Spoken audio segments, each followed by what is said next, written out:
Messiah, the King, has come. Therefore, comfort one another. മശിഹ രാജാവ് എഴുന്നള്ളുന്നു, വരുന്നു. അതുകൊണ്ട് എൻ്റെ ജനത്തെ ആശ്വസിപ്പിപ്പീൻ. See, the prophet here says, comfort one another, console one another, encourage one another, strengthen one another.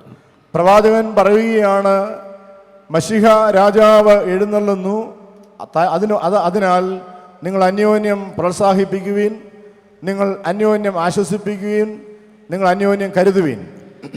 There is a beautiful song. I love that song.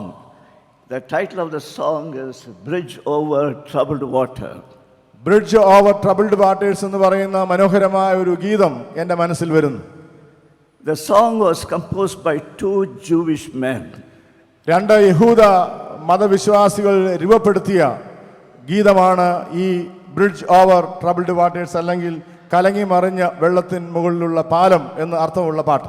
And it is a song of comfort. ഈ പാട്ട് ഒരു ആശ്വാസ ഗീതമാണ്. The song goes like this. ഇപ്രകാരമാണ് ഈ ഗീതം. When you're weary, feeling small, നിങ്ങൾ ക്ഷീണിതനാകുമ്പോൾ, നിങ്ങൾ ചെറുതായി തീർന്നിരിക്കുന്നെന്ന് തോന്നുമ്പോൾ, when tears are in your eyes, നിങ്ങളുടെ കണ്ണുകൾ ഈറനണിയുമ്പോൾ, and friends just cannot be found, നിങ്ങളുടെ ഏറ്റവും അടുത്ത സുഹൃത്തുക്കൾ നിങ്ങളെ ഉപേക്ഷിക്കുമ്പോൾ, when you're down and out, നിങ്ങൾ നിരാശരായി എല്ലാം നഷ്ടപ്പെട്ടു എന്ന് ചിന്തിക്കുമ്പോൾ, when you're on the street, നിങ്ങൾ തെരുവിൽ തനിയെയാകുമ്പോൾ, so when you go through all these troubles, ഈ വിധത്തിലുള്ള എല്ലാ സംഘർഷങ്ങൾ കൂടിയും നിങ്ങൾ കടന്നു പോകുമ്പോൾ, the song says, I will comfort you. ഈ ഗീതം പറയുകയാണ്, ഞാൻ നിങ്ങളെ ആശ്വസിപ്പിക്കും. Wherever there is darkness, even if you live in the midst of darkness, I'll be there to comfort you. ജീവിതം അന്ധകാരപൂർണമായി തീരുമ്പോഴും ഞാൻ നിങ്ങളെ ആശ്വസിപ്പിക്കും. So the song says, a bridge over troubled water. കലങ്ങി മറിഞ്ഞ ജലനദിയുടെ മുകളിൽ ഒരു നൂൽപ്പാലം പോലെ ദൈവത്തിന്റെ ആശ്വാസം നിങ്ങൾക്ക് ലഭിക്കുമെന്ന് ഈ ഗായകൻ പാടുകയാണ്. You see how God is a God of comfort. ദൈവം ആശ്വസിപ്പിക്കുന്ന ദൈവമാണ്. This what the prophet says in this passage. This whole passage is directed to the people of Israel. യെശയ്യാ പ്രവചനം 40-ാം അധ്യായം ഇസ്രായേൽ ജനതയോട് അവരെ അഡ്രസ് ചെയ്ത് പറയുന്ന ഭാഗമാണല്ലോ. അതിന്റെ മുഖ്യ ചിന്താ വിഷയം ആശ്വസിപ്പിക്കുവാൻ എന്നുള്ളതാണ്. And during that time they were on exile, away from their home. ഈ ജനത പ്രവാസത്തിൽ കഴിയുന്ന കാലഘട്ടമായിരുന്നു ഇത്. So God spoke to them. ദൈവം അവരോട് സംസാരിക്കുകയാണ്. But as we read this passage, എന്നാൽ നാം ഈ ഭാഗം താഴേക്ക് വായിക്കുമ്പോൾ, we find that this passage is directed to us also. ഈ ഭാഗം ഇസ്രായേൽ ജനതയോട് മാത്രമല്ല, ഇത് ഇന്ന് എന്നോടും നിങ്ങളോടുമാണ് സംസാരിക്കുന്നത്. It says, be comforted, be strengthened, be refreshed. Why? The king has come. രാജാവ് എഴുന്നള്ളുന്നു, അതിനാൽ നിങ്ങൾ അന്യോന്യം ആശ്വസിപ്പിക്കുവീൻ, നിങ്ങൾ അന്യോന്യം ബലപ്പെടുത്തുവീൻ, ശക്തിപ്പെടുത്തുവീൻ. It says in verse 2, speak tenderly to Jerusalem. രണ്ടാം വാക്യം ഇപ്രകാരം പറയുന്നു, യെരൂശലേമിനോട് ആദരവോടെ സംസാരിക്കൂ. Proclaim to them, your trouble is over, your tears are over. അവളുടെ യുദ്ധസേവ കഴിഞ്ഞും അവളുടെ സകല പാപങ്ങൾക്കും പകരം യഹോവയുടെ കയ്യിൽ നിന്ന് ഇരട്ടിയായി പ്രാപിച്ചുമിരിക്കുന്നു എന്ന് അവളോട് പറവീൻ. Your anxiety is over, your pain is over. നിന്റെ ഉത്കണ്ഠയും നിന്റെ വേദനയും നിന്റെ സങ്കടവും മാറിയിരിക്കുന്നു. There is no need for you to wait anymore. The king has come. രാജാവിന് വേണ്ടി ഇനി കാത്തിരിക്കേണ്ട ആവശ്യമില്ല. രാജാവ് ഇപ്പോൾ തന്നെ ആഗതനായിരിക്കുന്നു. The king has come to save you. നിന്നെയും എന്നെയും രക്ഷിക്കുവാനായി ഈ രാജാവ് ആഗതനായിരിക്കുന്നു. The verse says, your iniquity, your sins are pardoned. നിന്റെ പാപങ്ങൾ, നിന്റെ അകൃത്യങ്ങൾ പരിഹരിക്കുവാൻ, മോചിക്കുവാൻ ഈ രാജാവ് എഴുന്നള്ളുന്നു. You are no more in bondage of fear and sin. പാപത്തിന്റെ ഭയത്തിലും പാപത്തിന്റെ അകത്തും നീ ഇനി ഒരിക്കലും കഴിയേണ്ടവനല്ല, കഴിയേണ്ടവളല്ല. There was a time I used to go to my church every Sunday after Sunday. എല്ലാ ഞായറാഴ്ചകളിലും പതിവായി പള്ളിയിൽ പോകുന്ന ഒരു കാലം എനിക്കുണ്ടായിരുന്നു. I went through all the religious motion. അവിടെ ഉള്ള ജനസമൂഹത്തോടൊപ്പം ഞാനും ആരാധനയിൽ പങ്കുചേരുമായിരുന്നു. I started singing in the choir at the age of 8. 8-ാം വയസ്സിൽ ദൈവാലയ ഗായക സംഘത്തിന്റെ അംഗമായി ഞാൻ തീർന്നു. I was in the sanctum sanctorium with the priest helping him in the Holy Communion. ദൈവാലയത്തിന്റെ അതിവിശുദ്ധമായ സ്ഥലത്ത് കാർമ്മികനായ വൈദികനോടൊപ്പം ശുശ്രൂഷയിൽ ഞാൻ സഹായിച്ചിട്ടുണ്ട്. I was very regular. ഞാൻ പതിവായി പള്ളിയിൽ പോകുന്ന ആളായിരുന്നു. But a moment came in my life when I realized that I must have that personal, vital, experiential relationship with my Savior. എന്നാൽ ഒരു ദിവസം എനിക്ക് മനസ്സിലായി എൻ്റെ രക്ഷകനായ കർത്താവിനോട് എനിക്ക് വ്യക്തിപരമായ ഒരു ബന്ധം സ്ഥാപിക്കേണ്ടിയിരിക്കുന്നു. That's what you and I must do. ഞാനും നിങ്ങളും ചെയ്യേണ്ടതും അതുതന്നെ. Then only the church will be revived and renewed. അപ്രകാരം മാത്രമേ സഭ നവീകരിക്കപ്പെടുകയുള്ളൂ, നവോത്ഥാനപ്പെടുകയുള്ളൂ. There was a great hymn writer, Charles Wesley, brother of John Wesley. John വെസ്ലിയുടെ സഹോദരനായ ചാൾസ് വെസ്ലിയെ കുറിച്ച് നമുക്കറിയാം. അദ്ദേഹം രചിച്ച മനോഹരമായ ഒരു ഗീതമുണ്ട്. And Charles Wesley wrote many hymns which we find in our hymn book. നമ്മുടെ ക്രിസ്തീയ കീർത്തനങ്ങളിലും അദ്ദേഹം എഴുതിയ ധാരാളം കീർത്തനങ്ങളും ഗീതങ്ങളുമുണ്ട്. Charles Wesley, it is said that he had this marvelous experience.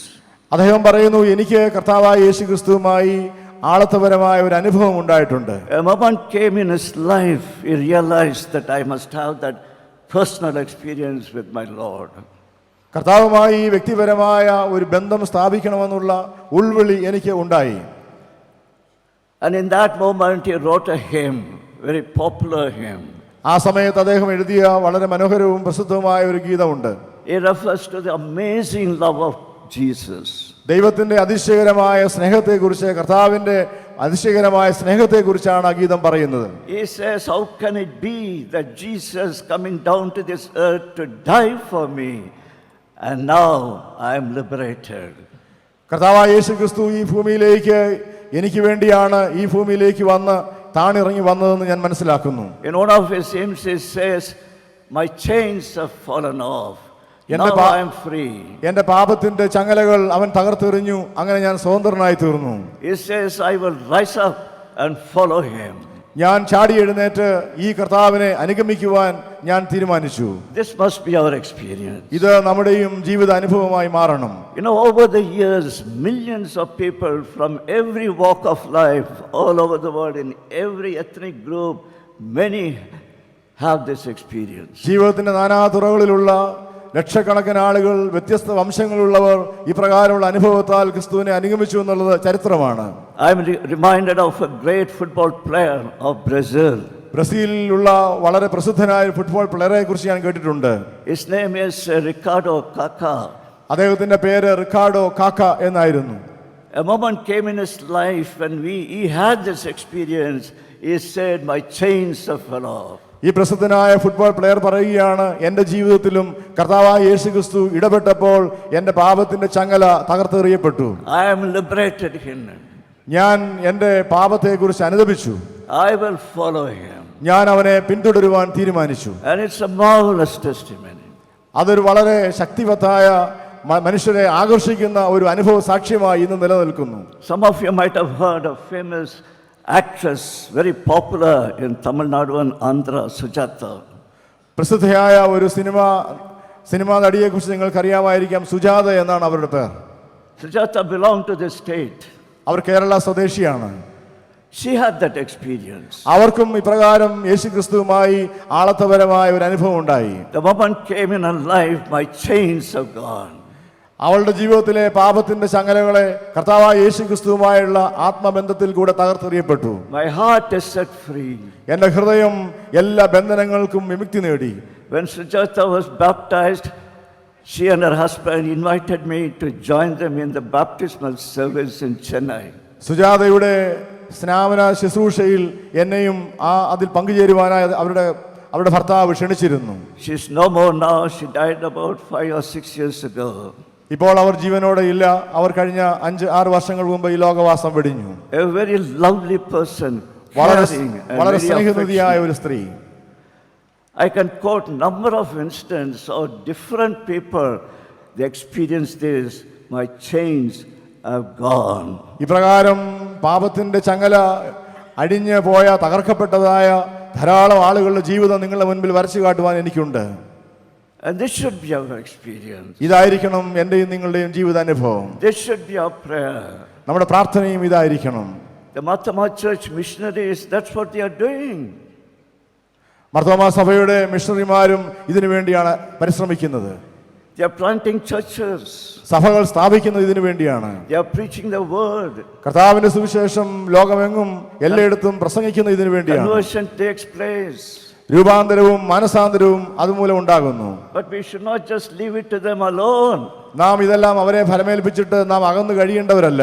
Every person believer in Christ must be a missionary. യേശുക്രിസ്തുവിൽ വിശ്വസിക്കുന്ന ഓരോ അംഗവും ഓരോ സുവിശേഷകയാണെന്നുള്ള ദൗത്യം നാം മറന്നു പോകരുത്. You may be working in a government office. ഒരുപക്ഷെ ഒരു ഗവൺമെന്റ് ഓഫീസിൽ ജോലി ചെയ്യുന്നവരാകാം നാം. You may be a politician. ഒരു രാഷ്ട്രീയ പ്രവർത്തകനായിരിക്കാം നാം. You may be a medical doctor. ഒരു മെഡിക്കൽ ഡോക്ടറായിരിക്കാം. Whoever you are, നിങ്ങൾ ഞാനും ആരാണെങ്കിലും as long as you claim yourself to be a Christian follower of Christ, കർത്താവായ യേശുക്രിസ്തുവിന്റെ അനുയായിയായി തീർന്നാൽ നാം ഒരു മിഷണറിയായി തീരുകയാണ്. you are a missionary. You have to be a missionary. ഈ ദൗത്യത്തിന്റെ ദൗത്യവാഹകരായി ഞാനും നിങ്ങളും തീരേണ്ടത് അത്യന്താപേക്ഷിതമാണ്. Sharing with the people the transforming love and power of Jesus. രൂപാന്തരപ്പെടുത്തുന്ന ക്രിസ്തുവിന്റെ സ്നേഹവും ശക്തിയും അവരുമായി പങ്കിടേണ്ടത് നമ്മുടെ കർത്തവ്യമാണ്.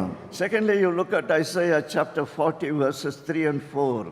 യെശയ്യാ പ്രവാചകന്റെ പുസ്തകം 40-ാം അധ്യായം 3-4 വാക്യങ്ങളിൽ നിന്ന് ശ്രദ്ധ ഞാൻ ആകർഷിക്കട്ടെ. In verse 3 we read the voice.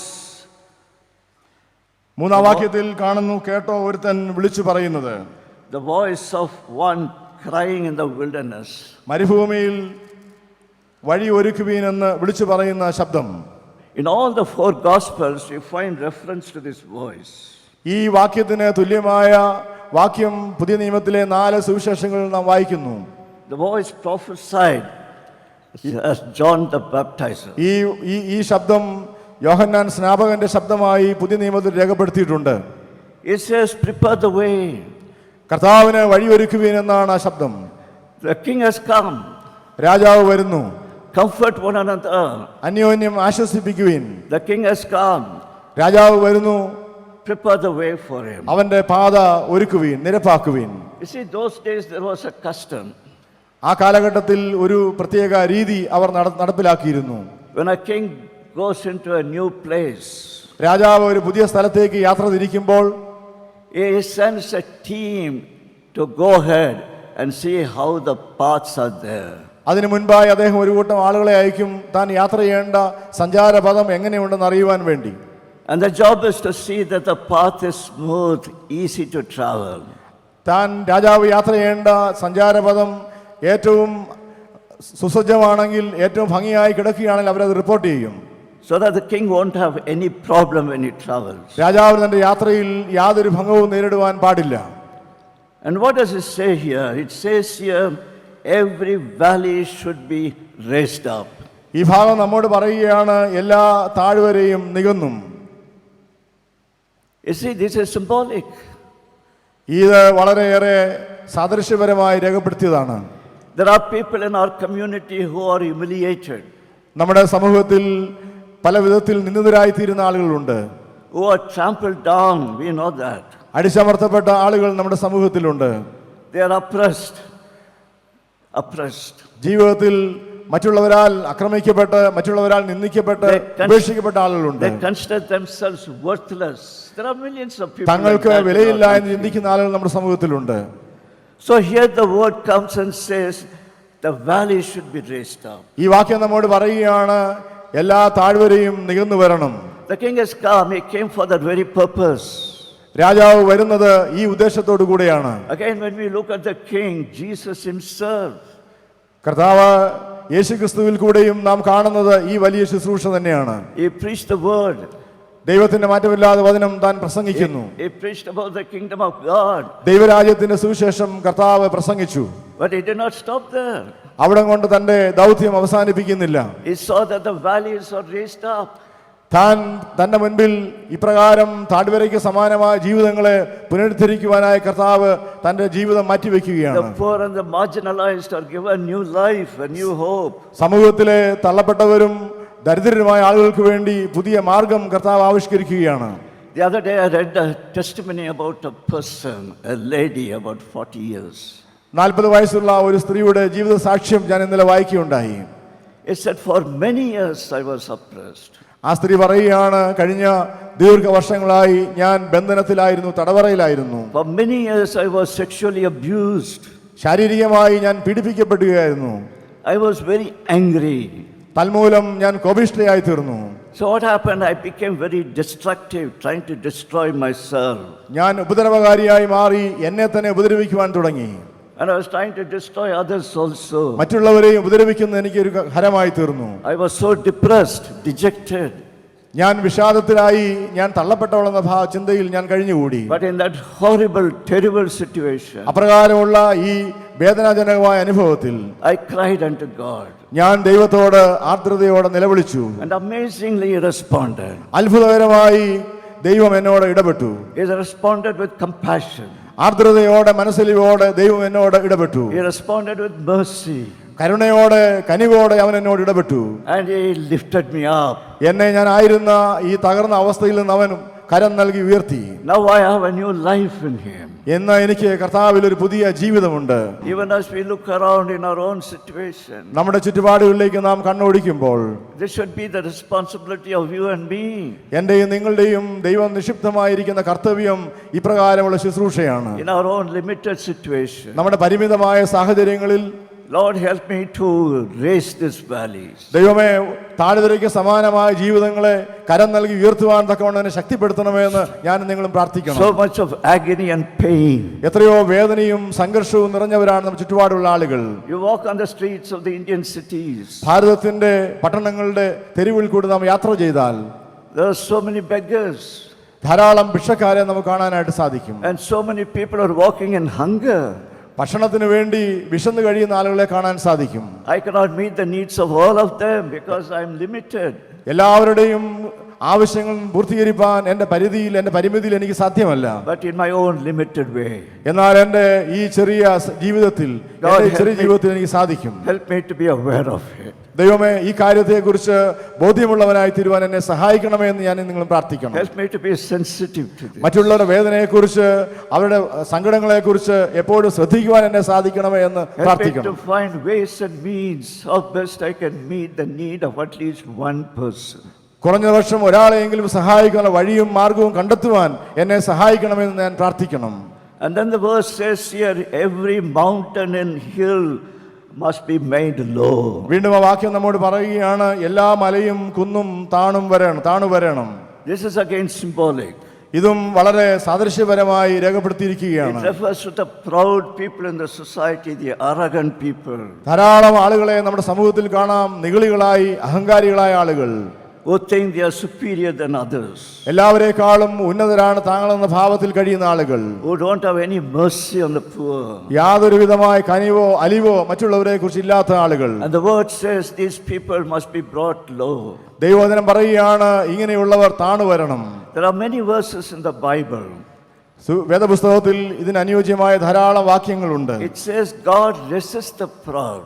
ദൈവം നിഗളികളെ വെറുക്കുന്നുവെന്ന് ദൈവവചനം നമ്മോട് പറയുന്നു. It even says that God will punish the proud. ദൈവം നിഗളികളെ ശിക്ഷിക്കുമെന്ന് ദൈവവചനം പറയുന്നു. So there should not be any room for pride in our midst. നിഗളത്തിനും പൊങ്ങച്ചത്തിനും അഹങ്കാരത്തിനും നമ്മുടെ ജീവിതത്തിൽ യാതൊരു സ്ഥാനവുമില്ല. And that's what Jesus did in his earthly life. കർത്താവായ യേശുക്രിസ്തു തന്റെ ഈ ഭൂമിയിലെ ശുശ്രൂഷയിലും ചെയ്തത് ഇതൊക്കെയാണ്. You remember how we dealt with the Pharisees and Sadducees, full of pride because of our religiosity.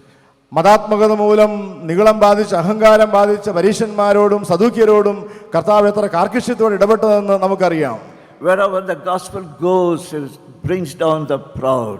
സുവിശേഷം എവിടെയെല്ലാം ചെല്ലുന്നു അവിടെയെല്ലാം നിഗളികളെ താഴ്ത്തുന്നതാണ്. And it makes people humble.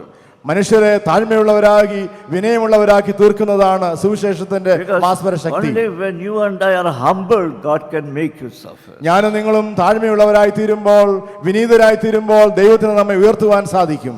And then the verse says the rough edges will be made smooth. വീണ്ടും ഈ ഭാഗം നമ്മോട് പറയുകയാണ്, വളഞ്ഞത് ചൊവ്വായും ദുർഘടങ്ങൾ സമമായും തീരണം. God will level it. He will make it plain.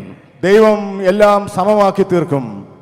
These are the people who are wicked in the community. സമൂഹത്തിൽ തെറ്റ് അല്ലെങ്കിൽ ദുഷിച്ച സ്വഭാവങ്ങളുള്ള ആളുകളെ കുറിച്ചാണ് ഇത് പറയുന്നത്. These are the people who gossip and break the relationships. പരദൂഷണം പറഞ്ഞ് ബന്ധങ്ങളെ ഉലയ്ക്കുന്നവരെ കുറിച്ചാണ് ഇത് പറയുന്നത്. These are the people who live in the web of lies. കളവ് പറഞ്ഞ് കളവ് വഴി ജീവിതം നയിക്കുന്ന ആളുകളെ കുറിച്ചാണ് ഇത് പറയുന്നത്. The gospel smoothens these people. കർത്താവിന്റെ സുവിശേഷം ഇങ്ങനെയുള്ള ആളുകളെയും ഭത്സിക്കുകയാണ്. Making the way straight. നിങ്ങൾ ചൊവ്വയുള്ള വഴിയിൽ യാത്ര ചെയ്യണം. Turn with me to 2 Peter. പത്രോസ്ലീഹ എഴുതിയ രണ്ടാം ലേഖനത്തിലേക്ക് നിങ്ങൾ ശ്രദ്ധയെ ഞാൻ കൊണ്ടുവരട്ടെ. The first few verses there. ആദ്യത്തെ ചില വാക്യങ്ങൾ പത്രോസ്ലീഹ എഴുതിയ രണ്ടാം ലേഖനം 1-ാം അധ്യായം. I want you to see 2 Peter. Yeah, 2 Peter, look at verses 3 and 4. 3-4 വാക്യങ്ങൾ വായിക്കുന്നു.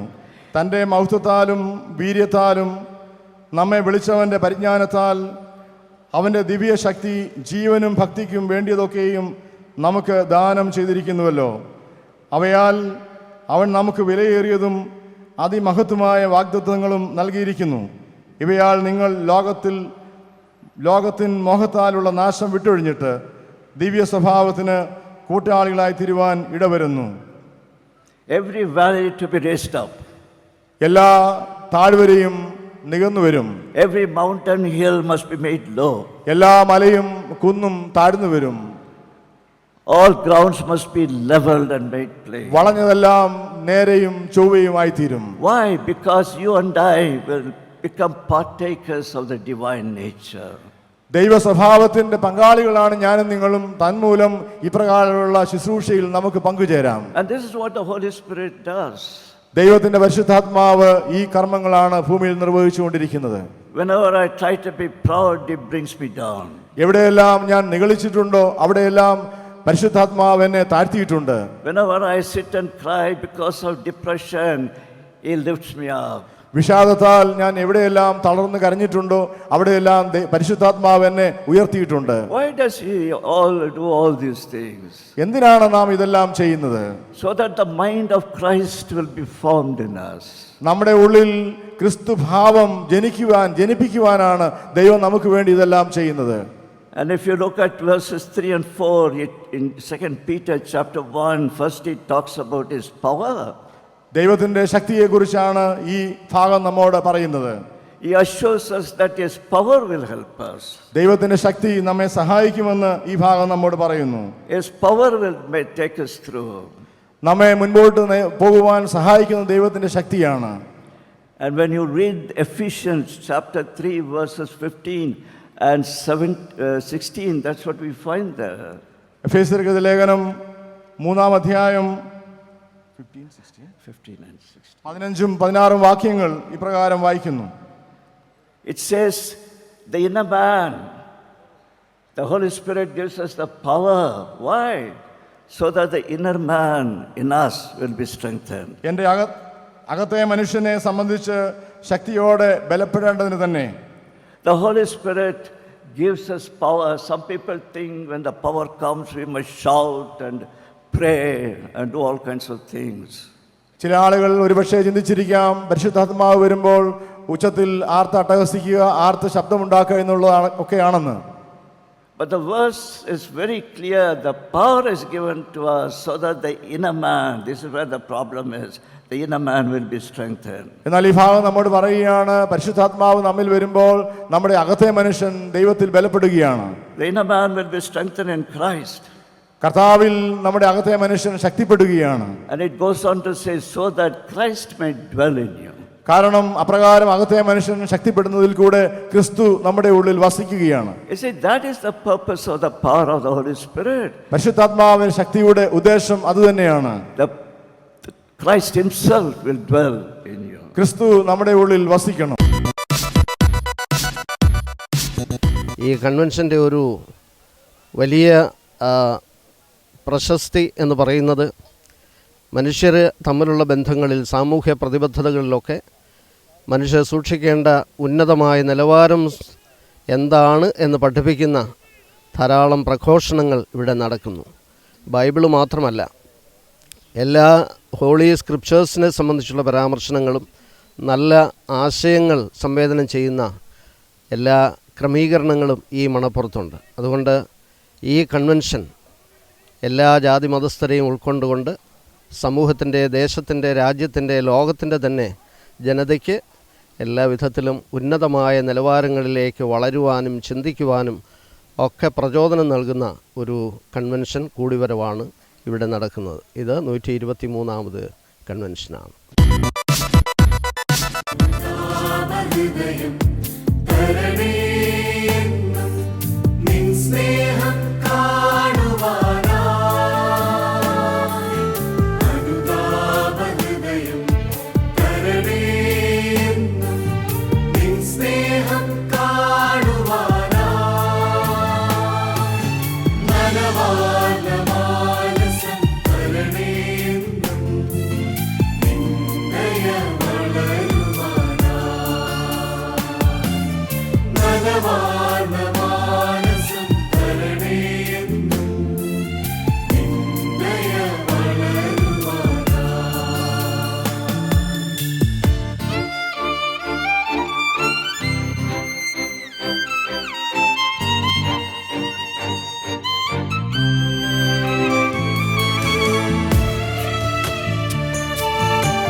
എന്നും എനിക്കു വേണ്ടി